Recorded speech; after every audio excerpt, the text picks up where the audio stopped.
हाँ, नमस्कार बेटा, आप सभी को हिंदी की कक्षा में आपका स्वागत है। आज हम उपस्थित होते हैं हमारे हिंदी के पाठ्यक्रम में संचयन की पुस्तक के पाठ नंबर 2, पाठ 2 जिसका टाइटल दिया गया है सपनों के से दिन, यानी ऐसे दिन जो अब हम सपनों में ही अनुभव करते हैं और ये सोचते हैं कि हे भगवान, ऐसे दिन हमें वापस मिल जाए ना तो हम वापस से वो जीवन जीना चाहेंगे, लेकिन ये समय वापस लौट कर नहीं आता।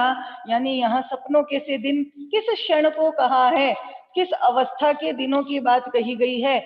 बचपन की अवस्था के दिनों की बात कही गई है। और इसके लेखक कौन है? इनके लेखक का नाम है गुरदयाल सिंह। अब ये गुरदयाल सिंह जो है मूल रूप से पंजाबी साहित्य लेखन में अपना सर्वोत्कृष्ट योगदान दे चुके हैं। यानी पंजाबी भाषा में साहित्य लेखक के रूप में इन्होंने मुख्य रूप से ख्याति प्राप्त की है। इनका जन्म हुआ पंजाब के जेतो कस्बे के भीतर एक सामान्य दस्तकार होता है कारपेंटर, यानी बढ़ई का काम करने वाला व्यक्ति इनके घर में कब हुआ? 10 जनवरी 1933 को। इनका जन्म हुआ 10 जनवरी 1933 को। ठीक है। गुरदयाल सिंह का जन्म पंजाब के जेतो कस्बे में एक सामान्य दस्तकार परिवार में 10 जनवरी 1933 को हुआ।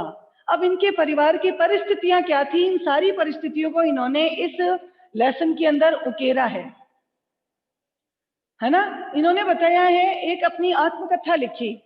इस लेखक ने अपनी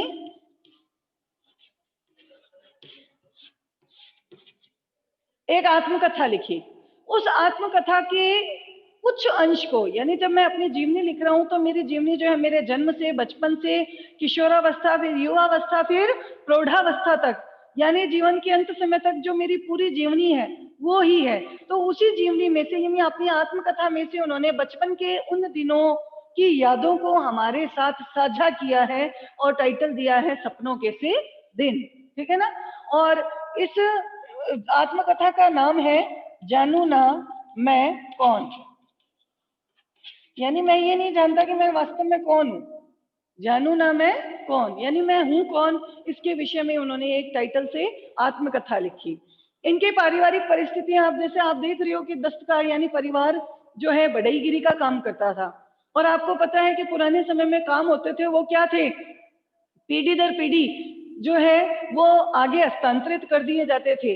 यानी जो दादा कर रहा है वो पिता करते थे और पिता कर रहे हैं वो आगे वाली संतान करेगी।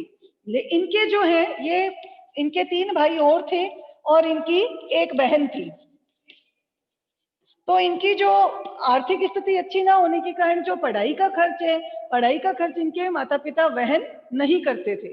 इस कारण जैसे तैसे इन्होंने अपनी जो प्रारंभिक शिक्षा है, अब बढ़ईगिरी के अंदर जो औजार काम में आते हैं उन औजारों से खेलते हुए स्कूल के अंदर प्रारंभिक शिक्षा जो है गांव की उसी परिवेश में उन्होंने पूरी की। आगे करते करते इन्होंने 1954 से लेके 1970 तक ये आगे की जो पढ़ाई उन्होंने अपनी जारी रखी। पढ़ाई जारी रखते समय इनके स्कूल के एक प्राध्यापक थे और उन प्राध्यापक यानी जो वहां प्रिंसिपल थे, वो प्रिंसिपल क्या करते थे, किसी ऊंचे घराने यानी धनी घराने के बच्चों को पढ़ाने जाया करते थे।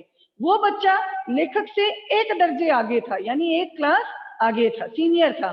तो उस बच्चे की जो पुरानी बुक्स होती थी, वो उस पुरानी किताबों को वो जो प्रिंसिपल है वो इस लेखक को दिला दिया करते थे और उन्हीं को पढ़ करके ये लेखक जो है अपनी शिक्षा दीक्षा पूर्ण करते हैं। ऐसे ही शिक्षा दीक्षा पूर्ण करते हुए ये जो है एक सामान्य विषय अध्यापक के तौर पे 1954 से 1970 के समय में एक स्कूल के अंदर एक सामान्य अध्यापक के तौर पे रहते हैं।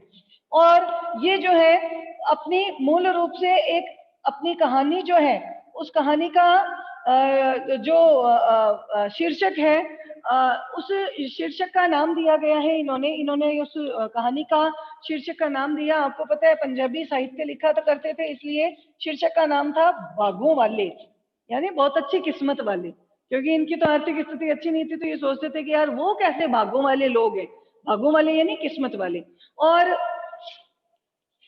ये जो है कहानी यानी एक शॉर्ट स्टोरी थी। इस स्टोरी को वहाँ का एक, वहाँ जो पंजाब के अंदर एक मैगजीन छपा करती थी और उस मैगजीन यानी उस पत्रिका के अंदर इसको छापा गया।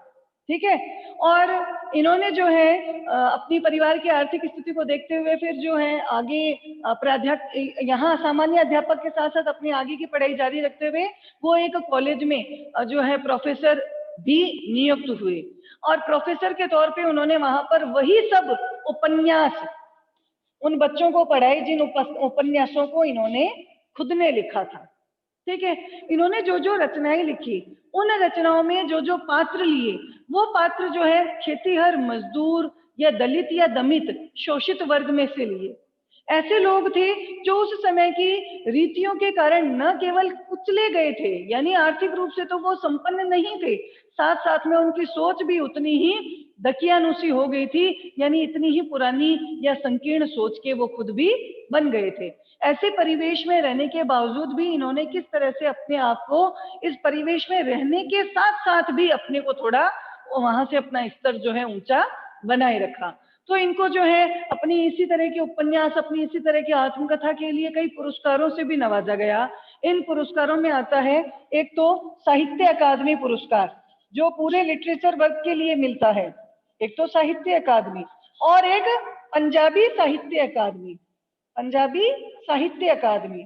ठीक है। इसी तरह से सन 1999 में इनको हमारे भारत का ज्ञानपीठ पुरस्कार, यानी ये भी अच्छा लिटरेचर वर्क करने वाले बंदों को दिया जाता है, ज्ञानपीठ पुरस्कार से भी नवाजा गया।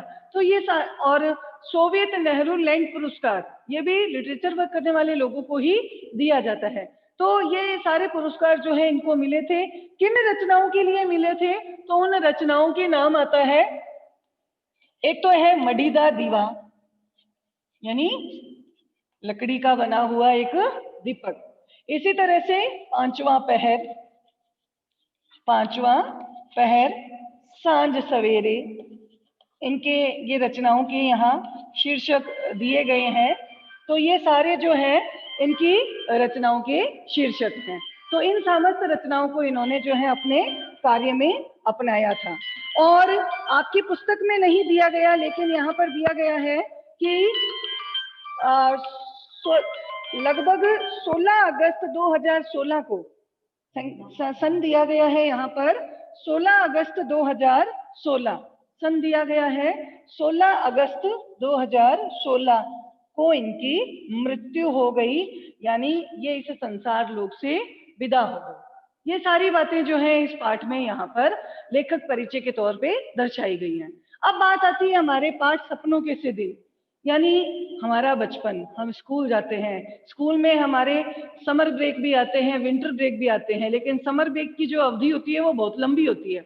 तो किस तरह से उस समर ब्रेक की अवधि को जो बच्चा है वो बिताता है, कोई ननिहाल चले जाते हैं, कोई ददिहाल में ही रहते हैं, लेकिन एक बार हम अपने बैग को, अपने पाठ्य पुस्तकों को हाथ तक नहीं लगाते। तो लेखक ने उस समय में कैसे अपने बचपन के दिनों को जिया था, उसकी यादों को हमारे साथ कैसे साझा किया, वो सारी बातें इस पाठ के अंदर एक निचोड़ के तौर पे अभिव्यक्त हुई है। ऐसी चीजों को पढ़कर आप ये नहीं सोचोगे कि हम लेखक के बारे में पढ़ रहे हैं, लगभग ऐसा लगेगा कि यार हम भी कुछ ऐसा ही सोचते हैं और ऐसा ही हमने अपने बचपन में भी किया था और अपने बचपन के दिनों को जिया था। तो आज की क्लास में इतना पर्याप्त है कि हमने लेखक के परिचय को अच्छे से जान लिया। कौन? गुरदयाल सिंह। और इनका पाठ है सपनों के से दिन, उसके बारे में कल की कक्षा में हम चर्चा करेंगे। धन्यवाद बेटा जी आप सभी का।